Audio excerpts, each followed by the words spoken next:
Olá, olá, tudo bom? Mais uma live. Olá, Bárbara, sobre lutos literários. Tudo bom, pessoal? Pode começar a ficar à vontade. Vamos conversar um pouco sobre lutos literários. Sejam bem-vindos. Fiquem à vontade. Eu vou chamar a Bárbara já de uma vez, tá bom, pessoal? Enquanto vocês vão se acomodando aí, a gente vai conversar um pouco sobre lutos literários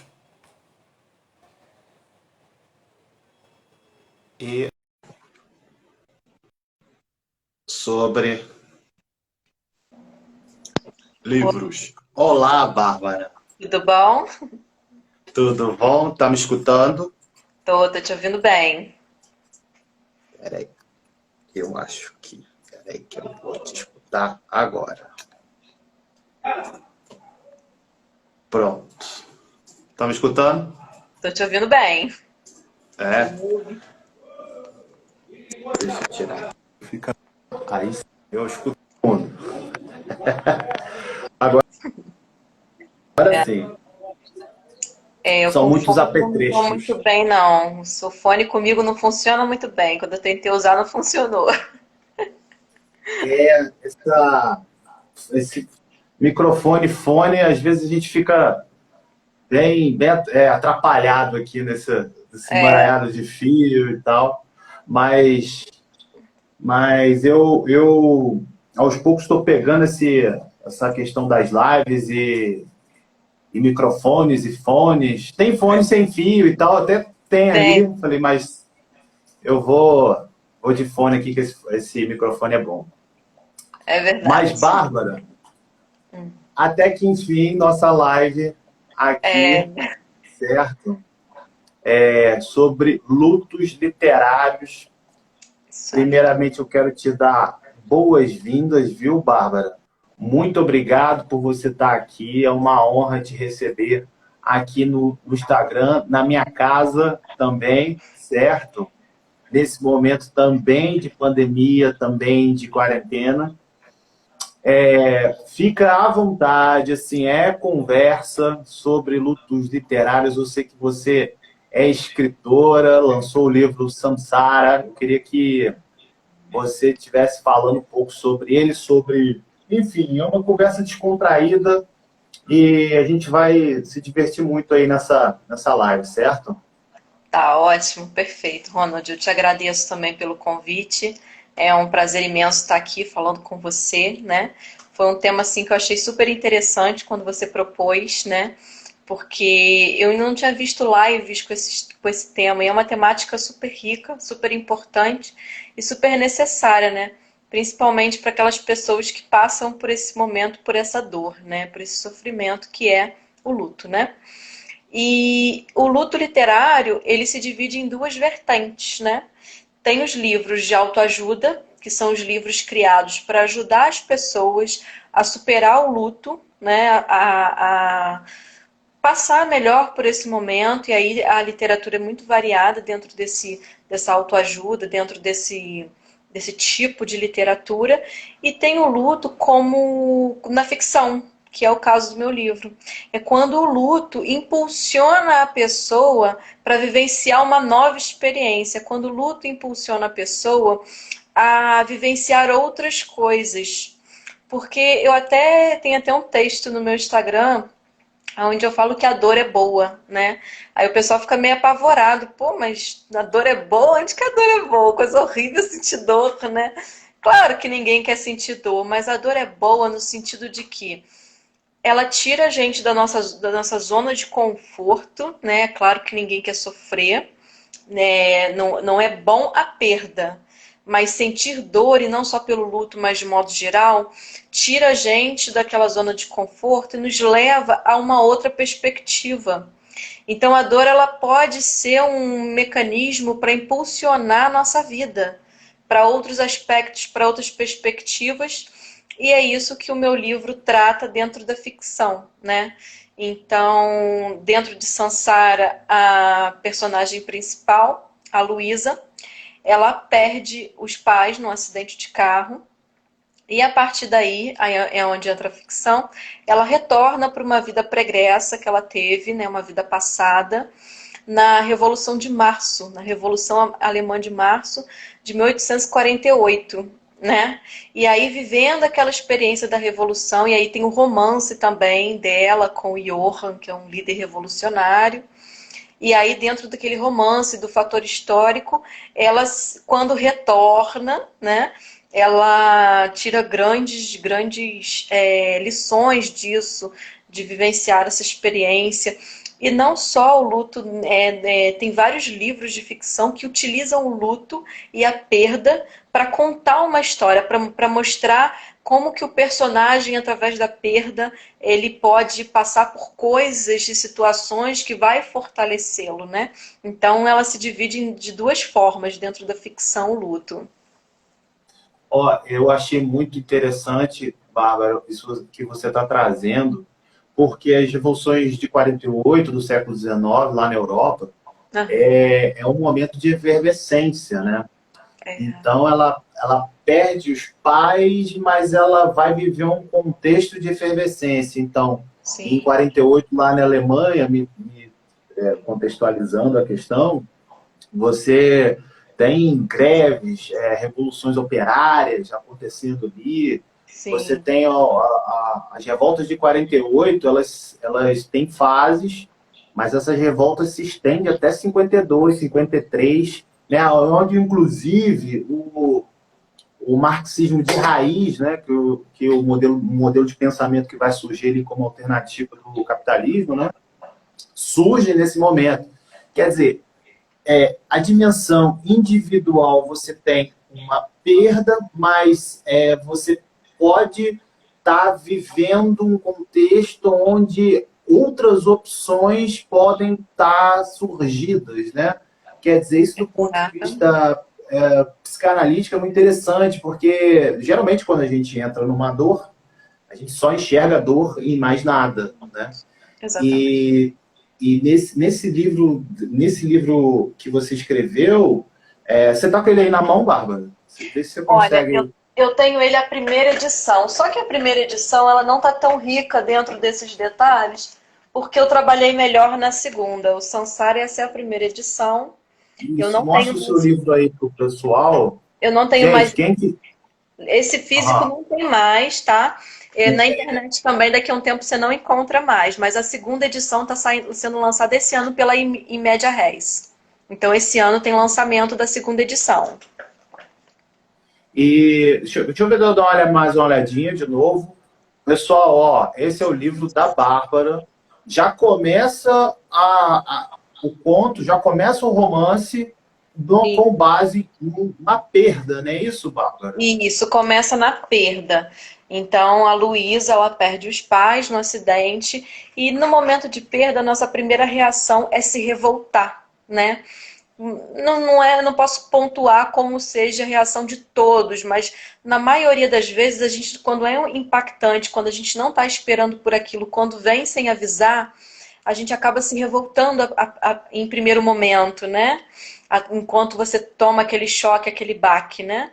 Só que a perda também, depois que passa esse momento, você consegue absorvê-la como algo positivo, como algo que pode trazer transformação, benefícios para a sua vida, o proveito é muito grande. O proveito que você vai tirar disso é muito grande. Né? E você vê também nos filmes, na ficção, de modo geral, a perda é muito utilizada, né? Até um filme muito conhecido de todos, Batman, por exemplo. Os pais dele morrem, né?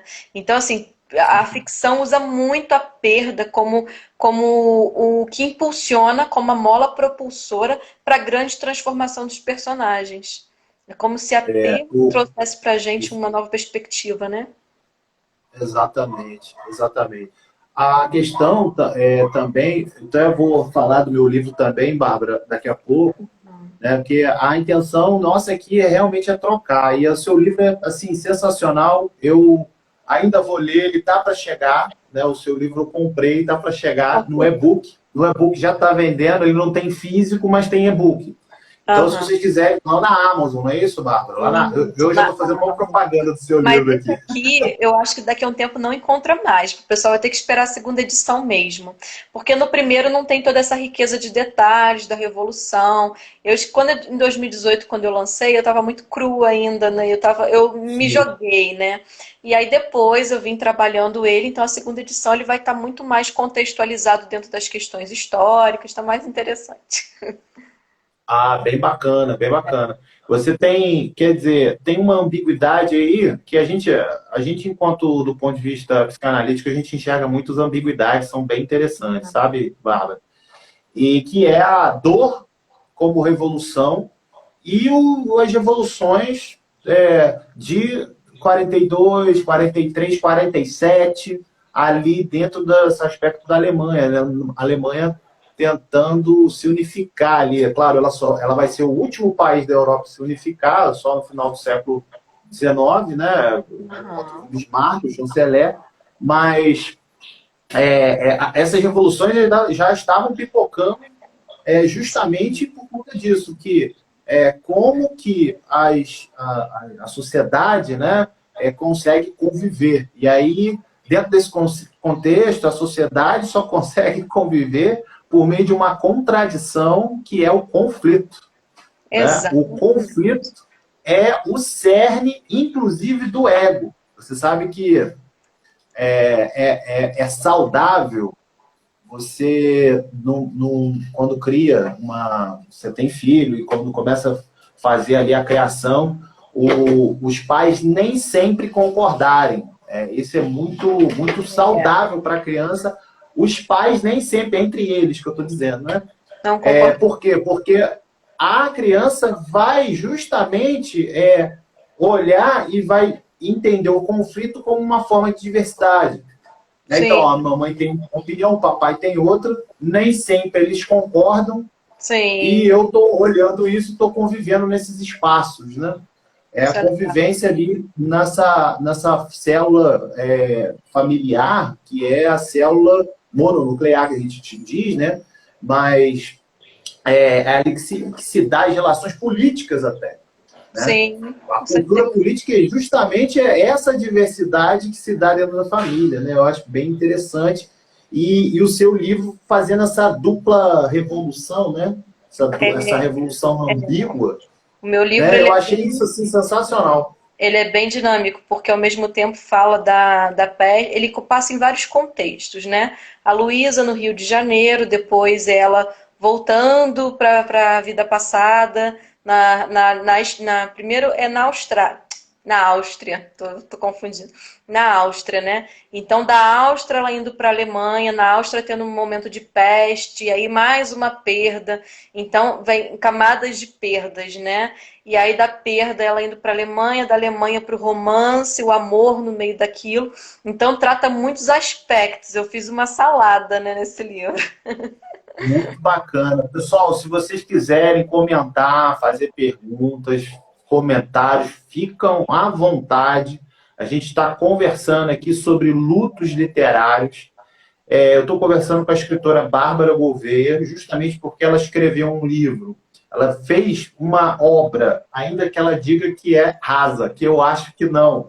Mas a obra dela, o livro que ela escreveu, justamente começa com luto, e isso eu achei muito interessante, porque no meu livro, inclusive, vou até pegar aqui, Bárbara, eu sei até que você já conhece, Já. mas é esse aqui, ó. Sim. Mortos que constroem cidades. Acho que dá para ver aqui. Lindo, que é justamente uma imagem, essa imagem aqui, ó, é de uma pranteadeira ou carpideira, pode ser chamado das duas coisas. Mortos que constroem cidade. E é justamente essa carpideira que está o luto, né? A manifestação do luto. E eu achei aí esses assuntos se cruzam, que é justamente para o historiador, Bárbara. Muita gente pensa que o historiador diz a verdade, né? O pessoal tem essa ideia, né? Meu Deus, o historiador diz a verdade. Mas a verdade é um problema, tanto na literatura como na história. E o que acontece? O mais interessante é que a verdade, no caso da história, ela não está nos documentos. Ela está em fazer sentido para o leitor. Então, Sim, quando eu olho a sua obra e leio, pode não ser verdade porque não fez sentido na minha leitura.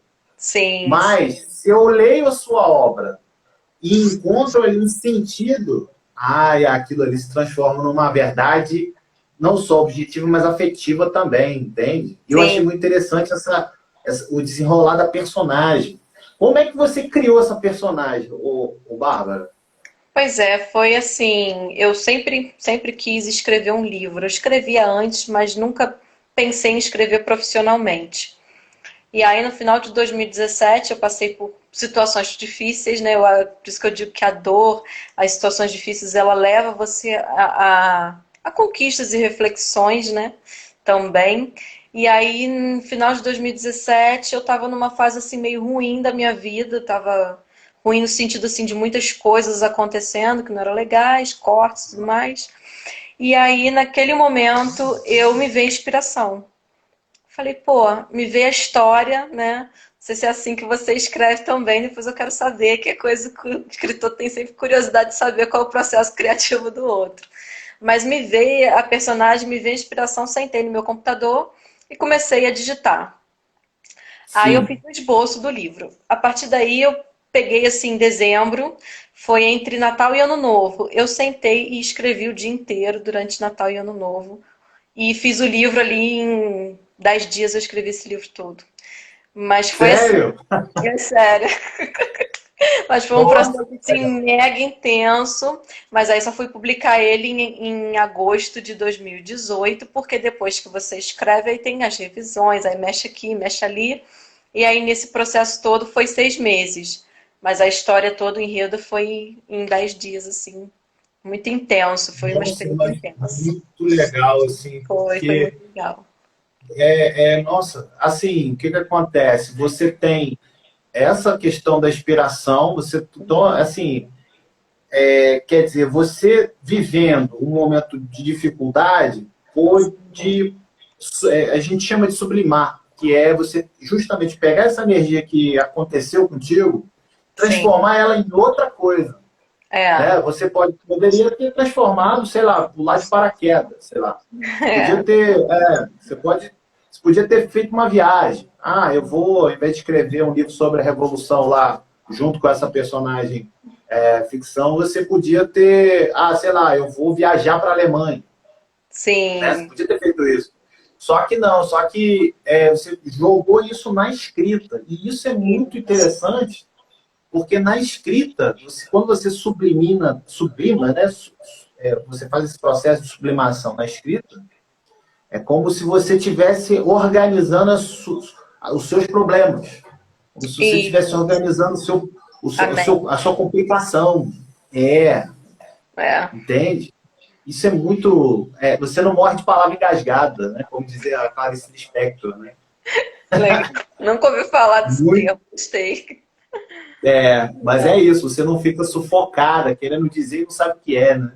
Ah, não, é. Eu acho que o ato de escrever é muito terapêutico, né? Eu acho até que, de forma geral, escrever é muito terapêutico, porque ali você coloca uma felicidade, você coloca uma dor, você coloca um sentimento que você não está entendendo direito, você começa a escrever aquele sentimento, se organiza. Então, eu considero o ato de escrever muito terapêutico também. Mas é isso mesmo. O que que acontece? Eu estava até falando isso, eu tenho um grupo no Telegram, e se vocês também quiserem entrar lá no grupo, o grupo está crescendo, o trabalho tem sido desenvolvido ali, pô, tá muito bacana, assim. Eu vario ali a comunicação sobre perdas e lutos. O link está na bio, lá na minha bio, se vocês quiserem entrar, vai cair direto no grupo, e aí de cara já tem um e-book lá para vocês. Quem cair, pega já meu e-book de graça, não tem, é gratuito. E aí ali tem vários materiais. E ontem, ô Bárbara, eu estava postando, eu faço um roteiro, né? Mini roteiros e narro ali no grupo. Legal. Faço a narração, uma contação de história, né? Aham. E eu estava vendo sobre o Kierkegaard, que é um filósofo, um teólogo luterano, lá do século XIX, inclusive ele é da Dinamarca, né, dinamarquês, e que estava assistindo também essas revoluções que estavam pipocando aí na volta da Europa. E ele, enfim, vivendo ali, ele resolve casar com o amor da vida dele, né, a Olsen.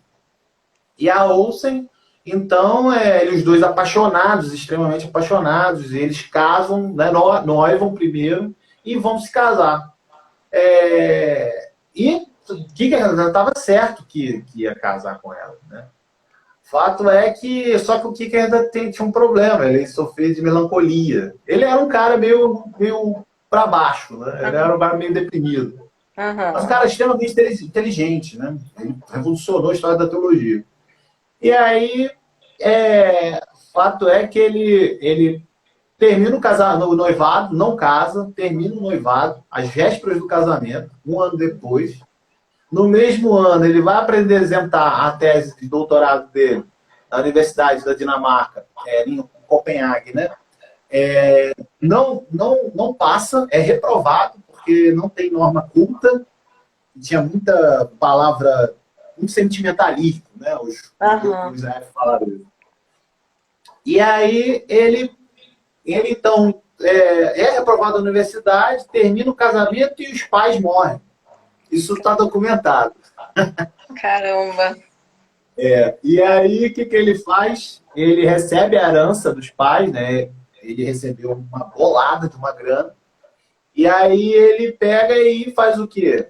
Gasta esse dinheiro todo escrevendo. E isso me remeteu, quando você estava falando isso daí, isso eu estou lembrando aqui, ele começa a escrever justamente como um processo terapêutico. E eu não sei se era intencional ou não, mas o fato é que a primeira obra dele se chama Desespero, Doença até a Morte. Ele tem um conceito sobre angústia, que inclusive a psicanálise vai desenvolver lá na frente, 150 anos depois, o Lacan vai voltar, vai ler esse livro, vai reformular essa questão e vai ajudar a psicanálise a criar novos ares. Você vê, né? Ele escreve um livro sobre a angústia, o desespero, como é o desespero, né? Ele tem, enfim, as citações ali, que o desespero é o vazio, que o desespero é a doença que corrói até a alma, enfim. Mas aquele escrito ajuda ali praticamente meio século ali de revolução da psicanálise. Lá na frente, quer dizer, já tinha morrido há muito tempo. Então, isso que você falou é extremamente importante. Nossa, muito importante mesmo. Fiquei aqui pensando sobre isso. Qual é o nome do livro? Fala de novo para mim aqui. O Soren Kierkegaard. Desespero, doença até a morte. Poxa, vou ler. Uma das primeiras obras dele. Muito incrível esse livro. E contando aqui, eu falei, gente, eu preciso ler esse livro. Ele vai teologizar também toda essa questão que passou com ele, né? Ele vai pegar a teologia e jogar em cima. E, inclusive, ele vai dar vários exemplos bíblicos. Um deles é aquele episódio de Abraão, né? Quando o Abraão vai levar Isaac em oferta a Deus, né? E ali, nessa passagem, ele trata da angústia exatamente ali nessa passagem, né? E aí entra muito nisso aí que você está falando como ficcional, como uma questão da ficção nos ajudar a lidar com a nossa angústia, né? Porque eu acho que a ficção, ela trata, assim, de temas complicados de uma forma em que eu acho que ajuda, às vezes, na aceitação, porque aí não atinge direto na dor do outro, né? Não é aquela coisa assim direta, não é aquele baque. Ela usa outros meios e caminhos de atingir. Ela atinge indiretamente, e aí às vezes a gente aceita melhor o que vem de forma indireta, né? do que aquilo que vem muito direto pra gente. Exato. Um nome, tem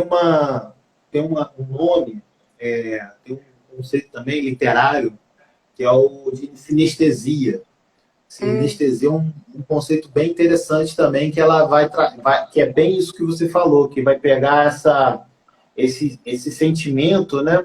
Esse isso. sentimento de que algo não existe mais, já não tem Aham. mais, e o que eu faço com isso? Eu vivo isso intensamente, que as pessoas, enfim, com determinados perfis vai fazer isso. E tem outras que pegam esse sentimento de perda, que não necessariamente precisa acontecer algo, que as pessoas, tem pessoas que já desde pequeno já é assim, e coloca isso de um jeito para a criação, né? Aham. O que serve o nada? Eu falo para os meus alunos, né? O que é o nada? O nada já é alguma coisa. Então, para que serve o nada? O nada serve para você inventar. Aham, isso. Com É o que certeza. você fez no seu livro, no caso, né? E às vezes a pessoa fala assim, eu não quero lidar com isso, né? Às vezes a pessoa não quer lidar com aquilo, ela quer deixar aquela dor ali no cantinho, deixa quieto, não vou mexer aqui, né? E aí a ficção, ela vem que mexe você depois que você viu e mexeu, que você vai se dar conta, pô, caramba, isso aqui tem a ver com isso, e você vai fazendo as ligações, né?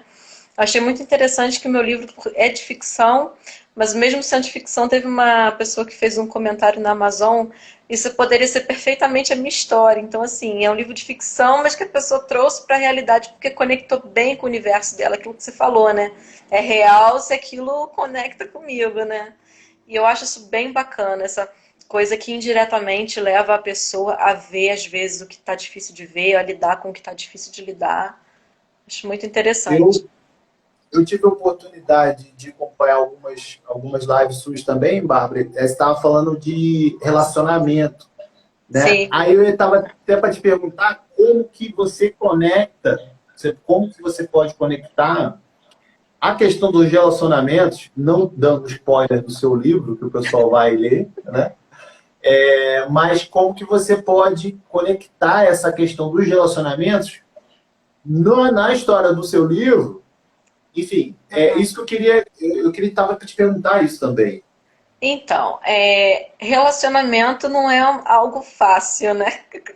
Porque eu digo assim, se é difícil a gente conviver com a gente mesmo, né, com as nossas dificuldades, com os nossos desafios, que dirá você ter que conviver com com todos os seus desafios e mais o desafio de outra pessoa com uma cabeça totalmente diferente, com uma personalidade totalmente diferente, por mais que haja Verdade. afinidades, é um desafio você ter que conviver com você e com o outro, né?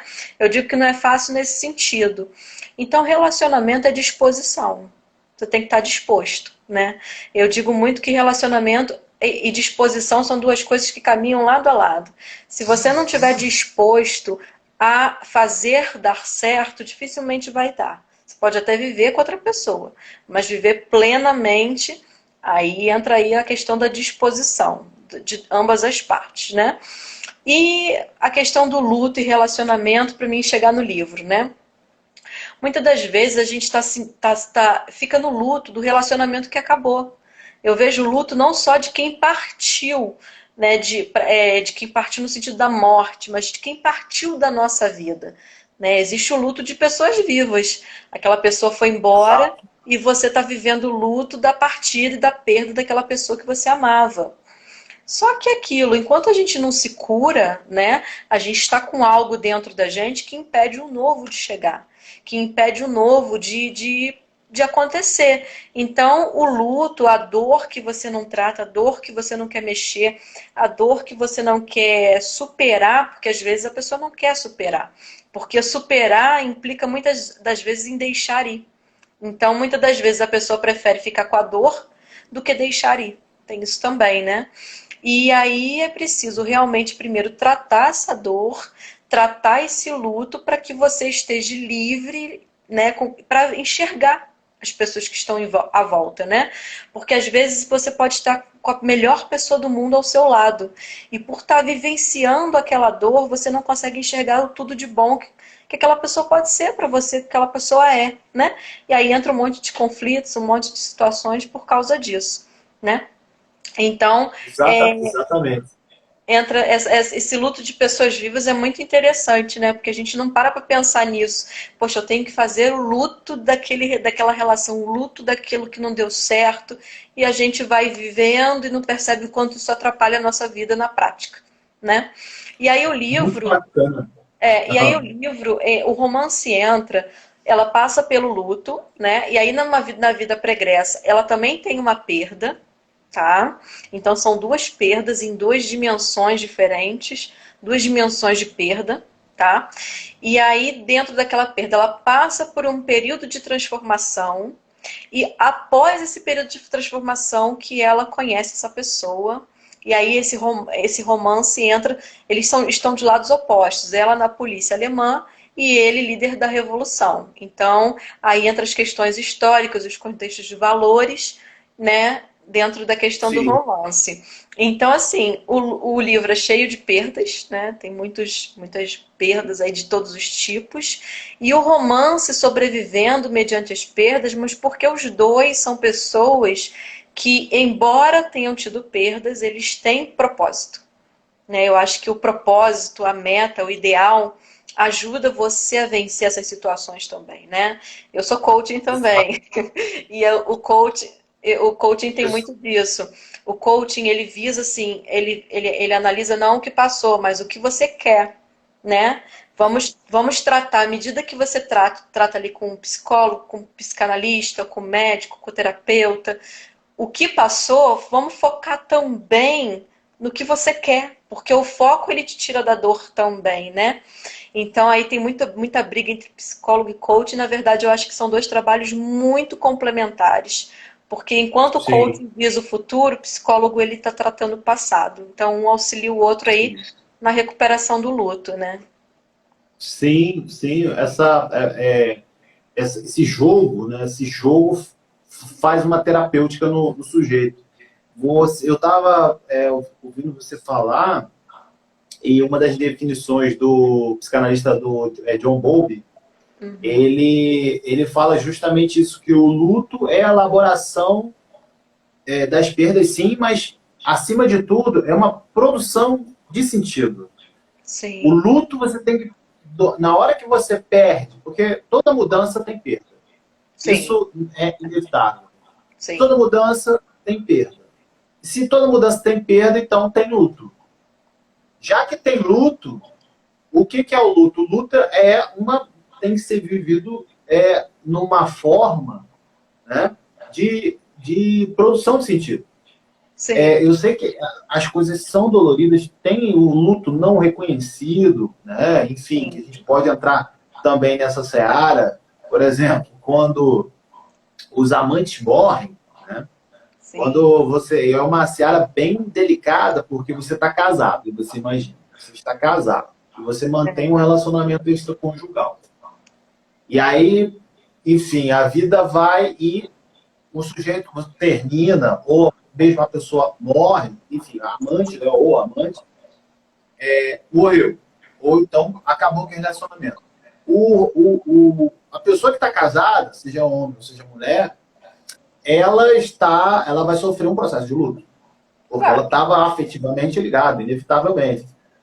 E aí você diz assim, mas ela era só sua amante ou o seu amante. Não tem nada a ver, não, mas você tem uma ligação afetiva ali em jogo.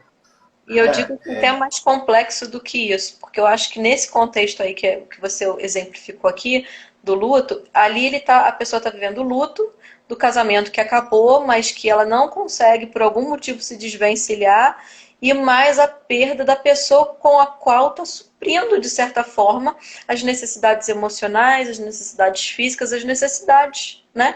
Então, ainda tem essa questão, porque Eu creio muito, e eu até falei isso na live de relacionamento que eu fiz essa semana. Quando um casamento chega, um relacionamento chega na questão da traição, é porque aquele casamento acabou. E aí a pessoa não aceita que acabou. Então ela vive o luto, a questão da perda, do que ela não quer se desvencilhar, ela quer de qualquer forma manter aquilo que ela não consegue aceitar que acabou, mas a questão, né, do amor, né? E aí se o outro vai embora, aí que fica tudo bem complicado mesmo. Tem uma questão aqui da Eliana, seja bem-vindo, tá, pessoal, que chegou agora. É uma questão aqui da Eliana. Eliane, nós somos amigos aí, professores de história, labutando Que aí no legal, ensino da educação básica, da educação do ensino médio, enfim. que legal. E ela pergunta, então o luto não está relacionado à morte? Nem sempre. Nem sempre. O luto, ele também está relacionado à perda de relacionamento. Ou a perda de objeto. Por exemplo, a pessoa que é rica, perdeu dinheiro, vai lutar. A pessoa que tem, por exemplo, é muito comum o Bárbara, e é um processo terapêutico também, a gente indicar para as pessoas que perderam o seu filho, assim que nasce mortos, né? Aham. Que assim que nasceu, morreu, ou morreram no ventre também, Sim, né? sim. Você ter alguma coisa do registro, ou a foto de barriga, né? A foto grávida, né? Ou a foto feto mesmo, a foto do natimorto. Isso é uma técnica terapêutica que as pessoas até acham meio estranha, mas ela é extremamente usada e é aplicada justamente para você vivenciar o luto. Porque como é que você vivencia o luto sem ter nada que o represente? Então Sim, você tem que ter uma representação que media o luto, sabe? Então sem a dúvida. pessoa chegar em casa, por exemplo, por isso que a gente fala de criar sentido para si mesmo, né? Que é o Uhum. quê? A pessoa chega em casa, aí, poxa, não tem nada, só se liga afetivamente com coisas fora dela, né? Não com coisas dentro dela, em si mesma, e aí isso não é legal. Ela tem que ter representação de mediação, sabe? Algo que represente. Por exemplo, você assistiu um filme legal, um filme bom, né? As pessoas estão comentando mais aqui. Ô, Bárbara, mas se você quiser, pode falar. Não, sim, tem bastante pergunta aqui, pelo que eu tô vendo aqui. Isso. Seria Gestalt, a Eliana. Passa por aí, Eliana, mas não é. Passa por aí, mas não é. Então, aí eu já falei essa daqui, mas eu não senti assim quando minha mãe morreu. Você, ó, tem que ser essa fala, mas eu não senti assim quando minha mãe morreu. Não sentiu por quê, sabe? Não é o que você deveria sentir, é por que que você sentiu, por que que você não sentiu isso, entende? Não é o que você deveria ter sentido, mas é por que que você não sentiu assim, né? Ou de outra maneira, ou sentiu de outra forma, quando a sua mãe morreu, sabe? Porque a mãe tem um papel fundamental na nossa vida também, Bárbara, que é a Sim, questão do cuidado.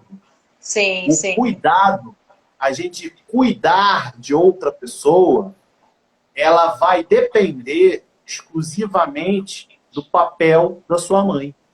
Se a Sim. sua mãe fez um excesso de intervenção na criação do filho, o que vai Aham. acontecer? A criança que foi cuidada, ela recebe aquele excesso de cuidado e que quando ela crescer, o que vai acontecer?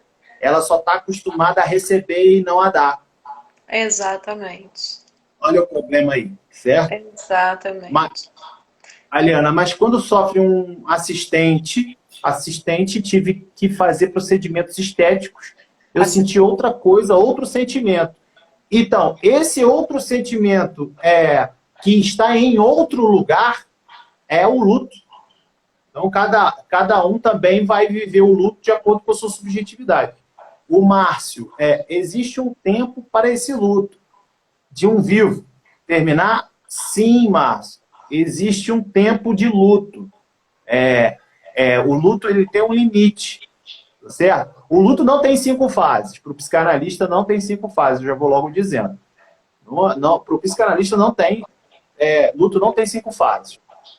Ela tem desorganização das sensações, tem a diferença entre luto e melancolia, que, no caso, melancolia significa depressão, que aí é outro papo.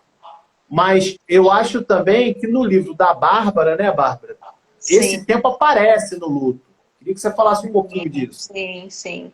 Esse tem o período de luto, né? Como eu disse, ela sofreu uma intervenção, né? Então entra a ficção, onde ela vive uma experiência de um retorno a uma vida passada. Então isso já foi uma quebra, né? Então ela saiu da vida atual, ela saiu aqui de 2020, né? Saiu do nosso tempo e foi para um outro tempo. É claro que dentro de uma ficção, dentro de algo que sai da normalidade, o luto vai ter um tempo diferente do que seria o que a gente vive aqui na vida normal, né? Sim, né? claro. Sai do natural. Mas, Exatamente. às vezes, o luto, ele às vezes, creio eu, né? O especialista é você, mas creio eu, que aí seria minha opinião, gente, não tem nada assim, mais assim, Não pode falar. técnico. Que algo que impacte a gente, algo que entre na nossa vida trazendo um grande impacto, eu acredito que pode nos tirar também do luto, né? Eu acredito que intervenções, coisas que acontecem, vão fazer toda a diferença nesse tempo de luto, né? Como uma pessoa encarar o luto sozinha, encarar com a ajuda de um profissional, vai ser tempos diferentes, né? Como a pessoa está vivendo um luto e acontece algo assim fora do comum na vida dela, uma mudança de cidade, uma mudança de emprego, aparecer um novo relacionamento, um novo amor para a vida dela. Eu acredito que aspectos externos podem influenciar nesse tempo também, né? Mas eu creio que para qualquer tipo de luta a ajuda profissional é muito importante, né, Ronald? Porque o Com profissional está certeza. preparado para lidar com aquilo e te mostrar o que você não consegue ver sozinho, né? Exatamente. E também, Bárbara, me chamou a atenção você falar, você não está errada não, tá certa? Dos tempos. Existem tempos, né, no plural aí, para as vivências do luto. Sim. As vivências do luto são inúmeras. Você, por exemplo, isso que você falou, a própria pessoa, ela tem um tempo de luto. Então não adianta, por exemplo, a pessoa acabou de perder, não adianta você perder um parente, perder um relacionamento, perder o dinheiro. Não adianta você chegar e falar assim, sai dessa daí, pô, isso aí é mimimi, pô, isso daí você não vai te adiantar nada, né? As pessoas demeritarem, né? Fazer um demérito, depreciarem, isso não vai adiantar. Por quê? Porque ela tem que ter o tempo dela. Exatamente. E esse tempo vai variar de cada um para cada um. Por isso que o psicanalista, no caso, e no caso a literatura também, no caso de ficção, atua na especificidade. Por que você teve que contar uma história da Sansara e não de outros? Porque você teve que contar justamente, especificamente, a história dela. Porque é justamente isso, né, Bárbara? É na especificidade. A pessoa tem que se conhecer.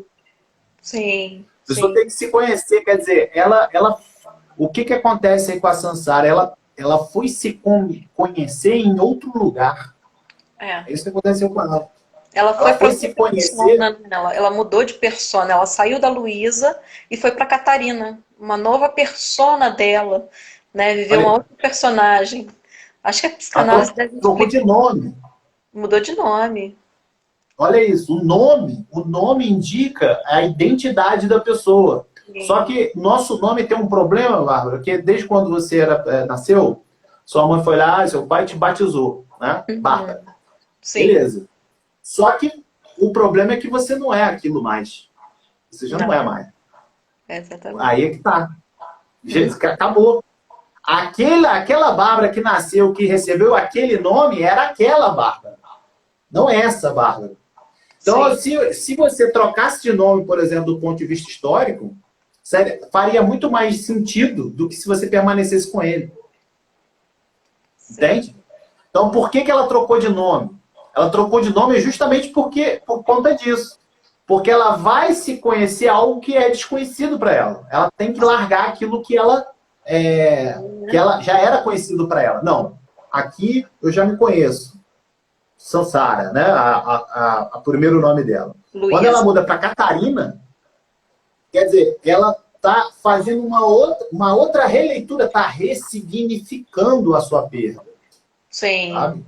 com certeza. Ela está colocando... Ela não pode fazer nada com a perda dela, com as dores dela. Sim. Porque é inevitável. Mas colocar outro sentido que não aquele, que é isso que é o processo de ressignificação, e que se busque em outro lugar, ela fez. Sim. Sabe? Esse aspecto eu achei muito interessante, porque Sansara é a roda, pela religião budista, né, do budismo tibetano, Sansara é a roda das múltiplas vidas, né, que um ser passa, que uma pessoa passa. E justamente eu achei que encaixou esse nome por causa disso, porque trazendo para uma visão mais psicológica, em uma vida que a gente vive, a gente já foi muitas pessoas, né? Você criança, né? Você solteiro, você casado. Então a gente já passou por muitas personalidades até a gente ser o que a gente é hoje, né? Entra vários aspectos do ser ali, né? Exatamente isso, Bárbara. Assim, trocando... porque a intenção aqui não é subir no técnico, mas é justamente colocar isso que você falou, nessa forma de linguagem. Que é isso, cara. Você passou por vários momentos, mas você ainda é pouco, mas é ainda aquilo que você nasceu, é a sua natureza. Sim. Ela permanece, ela tem a permanência. Só que o espaço para a pluralidade é muito maior. Sim. Sabe? Sim. O espaço para você manejar ter espaços de manobra para a sua essência é maior, sabe? Então, as construções, elas vêm. As intempéries, os processos históricos, quem nunca imaginou? Quem ia imaginar há 5 meses atrás que você estaria numa pandemia e conversando aqui comigo? Nunca. Jamais. Jamais, nem eu, nunca. Jamais. É da ordem do impossível. Real. Mas, quase ficção científica, né? Quase Exato. uma obra de ficção, né? Pois é. Não? Então, quer dizer, isso significa o quê? Significa que a gente tem várias vidas realmente dentro de uma só, né? E aí o Márcio, né, José Silva, ele fala, quando esse tempo se torna uma doença, Márcio, eu vou falar com você que esse tempo se torna uma doença quando ele retorna a uma repetição. Eu vou estar depois tratando sobre luto e melancolia, que inclusive é um livro de Freud, é um escrito de Freud, e ele faz essa diferença, exatamente isso, que a melancolia, a depressão, ela tem um sintoma de repetição. Quando você repete o dedo podre, né, Bárbara? O famoso dedo podre das mulheres, dos homens também, tá? Homem dos também homens sabe também. disso, né?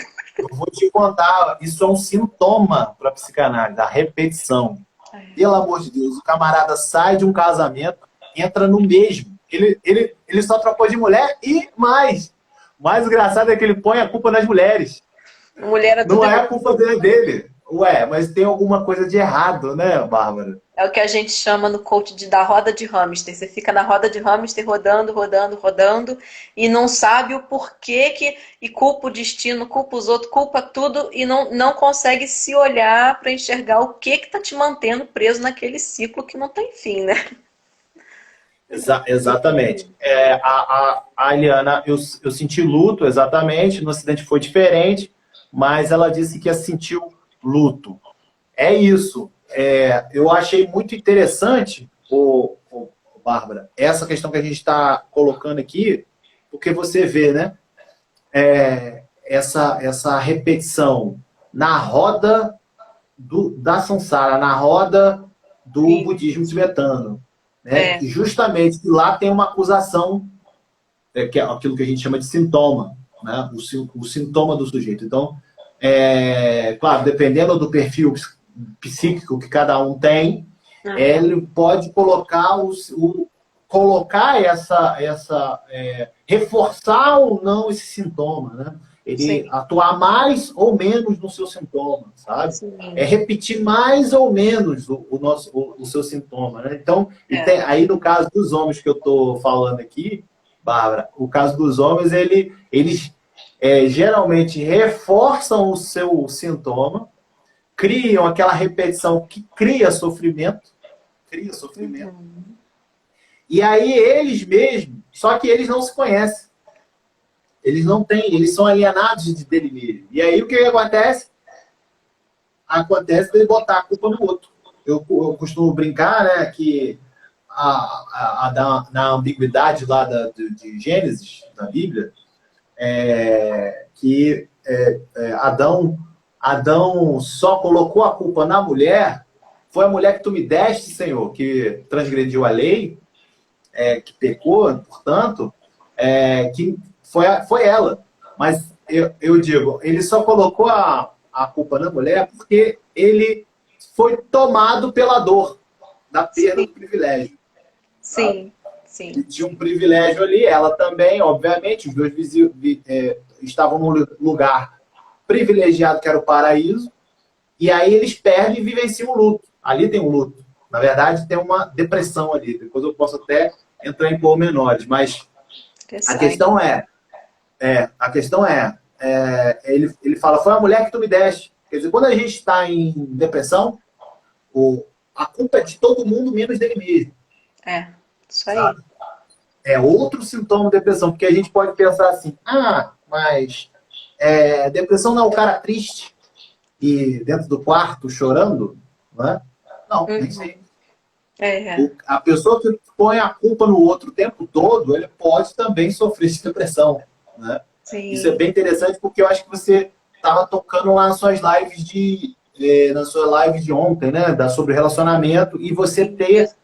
um tempo para você se acolher e Sim. recolher, né? Você Tempo, se é. recolher.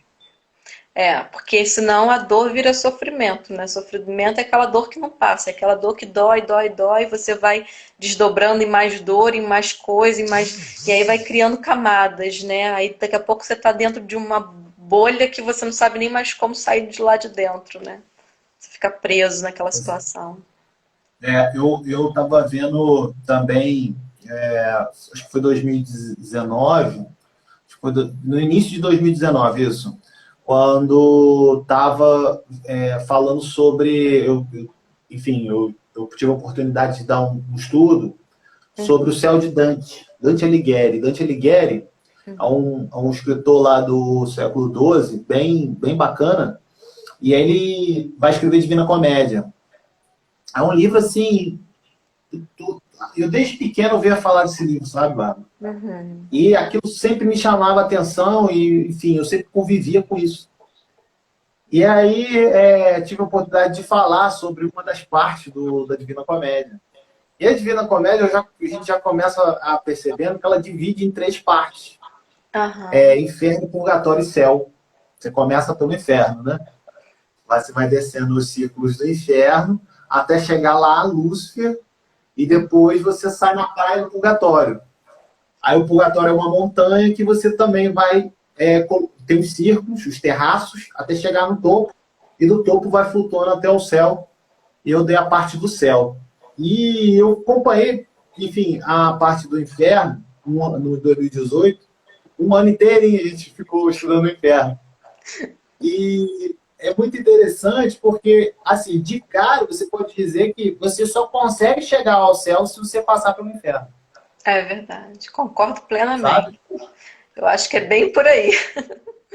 E ele escreve isso, ele está lá em 1300, no ano de 1300. Incrível, né? Você imagina? Olha isso. Pô, é muito sensacional isso. Só o poder da literatura tem isso, sabe? É claro que ele faz várias pesquisas históricas, porque no inferno ele coloca os inimigos políticos dele, né? Era, Aham. um partido político na Itália, em Florença, e ele coloca ali os que eram contra, né, politicamente E é muito engraçado, porque Florença, nessa época, estava justamente igual a gente aí um tempo atrás, sabe? Dividido, sabe? País Isso. rachado, por causa de política. Então foi exatamente nesse contexto que ele escreve a Divina Comédia. Bárbara, eu quero te agradecer, porque o nosso tempo está acabando. Ah, Olha, passou rápido, né? passou rápido. Eu acho que você está até atrasado. Eu tinha que terminar É, essa live antes um pouquinho. 7. Ó, muito obrigado, tá bom? Suas considerações finais rapidinho para a gente poder ir para a sua live, que é às 7 horas. Agradecer imensamente, Ronald, essa oportunidade. Foi maravilhoso poder conversar com você.